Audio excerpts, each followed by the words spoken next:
Bienvenue sur Vue de Russie, votre magazine hebdomadaire qui analyse la propagande de Vladimir Poutine sur fond de guerre en Ukraine avec Elena Voloshin. Bonjour Elena. Bonjour Stéphanie.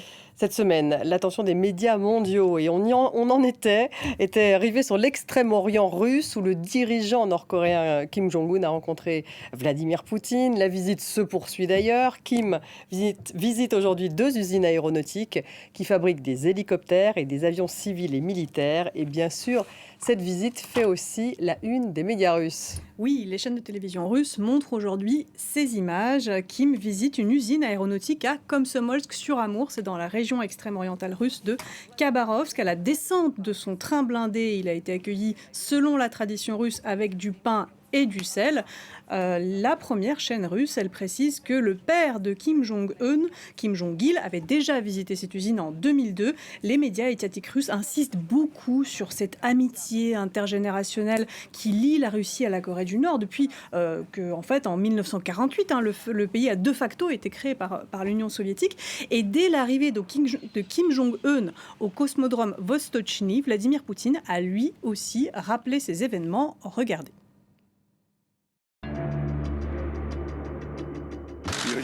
Je suis très heureux de vous voir. Vous avez fêté de tels événements. 75 ans depuis la création de votre République. 70 ans de votre victoire dans la Grande Guerre pour la libération. 75 ans d'établissement de nos relations diplomatiques. Je suis très heureux. Voilà, Vladimir Poutine ne boude pas son plaisir de recevoir Kim. Les mots ne sont pas choisis au hasard. Une grande guerre de libération, c'est ainsi que le président russe qualifie la guerre de Corée lorsque, entre 50 et 53, la Corée du Nord, dirigée alors par le grand-père de Kim, soutenue par les troupes soviétiques, avait tenté d'envahir la Corée du Sud, qui, elle, était soutenue par les Américains. Aujourd'hui, la Russie, elle envahit à son tour l'Ukraine en prétendant elle aussi mener une guerre de libération. Même méthode, même discours. Et d'ailleurs, Kim a affirmé qu'il soutenait la Russie dans, je cite, sa lutte sacrée contre les forces hégémoniques pour la défense de sa souveraineté et de sa sécurité. Alors, au nom de cette lutte sacrée et pour renvoi d'ascenseur à la Russie, Kim va-t-il lui livrer des armements? C'est la principale question que tout le monde se pose, y compris les médias étatiques russes eux-mêmes. Alors écoutez ce qu'en disait avant tout au petit matin, Vladimir Poutine lui-même, interrogé par Yevgeny Popov, l'envoyé spécial de la chaîne étatique russe sur le cosmodrome Vostochny.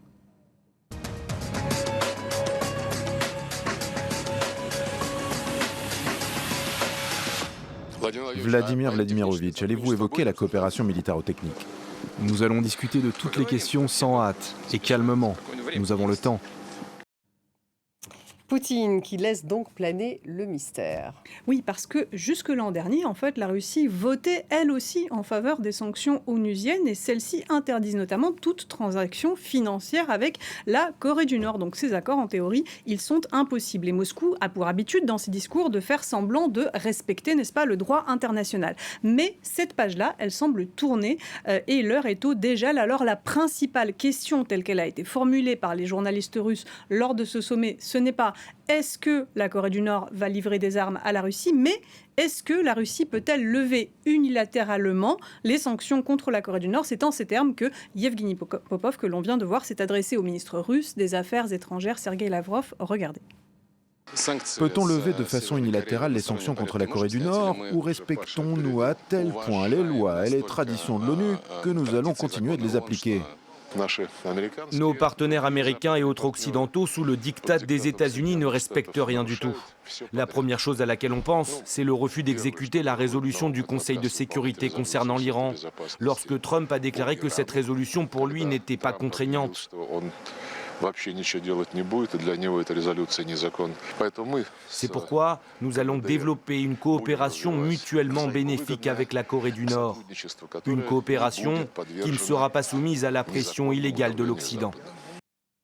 Ironie du sort, Lavrov évoque le retrait de Donald Trump de l'accord sur le nucléaire iranien pour lequel il avait été fustigé en Occident et en premier lieu d'ailleurs chez lui aux États-Unis. Exactement, ces arguments sont fallacieux, mais cette propagande russe, elle fait son effet auprès de son public parce qu'elle mise avant tout sur un anti-occidentalisme, un anti-américanisme très primaire et finalement assez agressif. Et dans la veine de ces discours, l'accusation de livrer des armes à l'Ukraine pour nourrir une guerre prétendument déclenchée par l'Occident contre la Russie, elle aussi, cette accusation, elle vient justifier le fait que la Russie ne respecte pas des résolutions onusiennes pour lesquelles, encore une fois, elle a elle aussi voté. Écoutez à ce propos Alexei Jouravlov, il est le chef adjoint de la commission de défense de la Douma, le Parlement russe.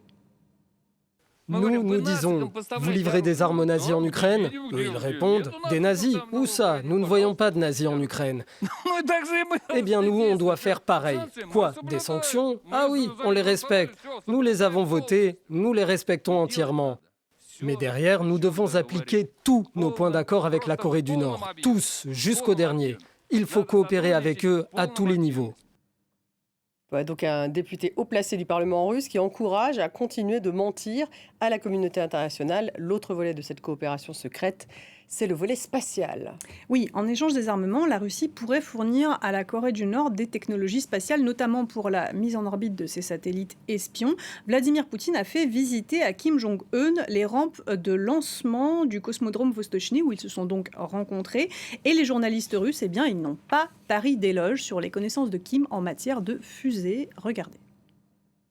Kim Jong-un s'est intéressé à la puissance des blocs de lancement. Quelle est la puissance des moteurs? Puis, ils ont visité le complexe grandiose de lancement pour les fusées de type Angara. Ce complexe permettra de réaliser des programmes d'exploration du système solaire et du cosmos. Ici, c'est écrit que le diamètre est de 8 mètres. Est-ce que ça inclut le bloc? Dans le livre d'or, Kim a laissé un mot. La gloire de la Russie, qui a engendré les premiers conquérants du cosmos, sera éternelle. Kim réussit bien dans le domaine des fusées et des missiles. Les fusées, il en est malade. Dans le bon sens du terme, bien sûr qu'il y a une place pour la coopération. Avec qui d'autre, si ce n'est nous? Voilà, Yevgeny Popov, vedette de la télévision russe, très enthousiaste. Autre motif d'enthousiasme pour lui, l'intérêt de Kim pour la voiture de Poutine, une limousine russe de marque Aurus. L'occasion, là aussi, de marquer sa défiance envers l'Occident. Regardez. En route vers les pourparlers, Poutine et Kim Jong-un ont marqué un arrêt imprévu. Poutine a montré au leader nord-coréen l'automobile russe Aurus. Kim Jong-un s'est assis à la place présidentielle et Poutine a pris place derrière le conducteur. Prochainement, le dirigeant nord-coréen remplacera probablement sa Maybach allemande par la limousine russe. Je suis sûr que Kim Jong-un a aimé, et je suis sûr que bientôt ce tas de ferraille allemand, cette bonne voiture bien chère sera remplacée par la limousine russe. Voilà, alors évidemment, le côté ultra fermé du régime nord-coréen fascine les Russes tout autant qu'il nous fascine nous. Du coup, ils ont relevé de nombreux détails du protocole du train blindé au menu de la rencontre. Regardez. Le train blindé du gouvernement de Corée du Nord compte 20 wagons. Il roule à environ 50 km/h. Le cabinet personnel de Kim Jong-un comporte un téléphone satellite de liaison secrète et un ordinateur. On sait qu'il y a un wagon-restaurant où l'on peut commander un plat de n'importe quelle cuisine du monde, y compris russe. Le menu en l'honneur de l'hôte de marque inclut des raviolis au crabe de Kamtchatka, de l'esturgeon aux champignons et pommes de terre. Sur ces images, les représentants de la délégation nord-coréenne préparent le siège où sera assis Kim Jong-un lors des pourparlers au format élargi. Le fauteuil est frotté avec un produit spécial et minutieusement essuyé avec un tissu blanc spécial.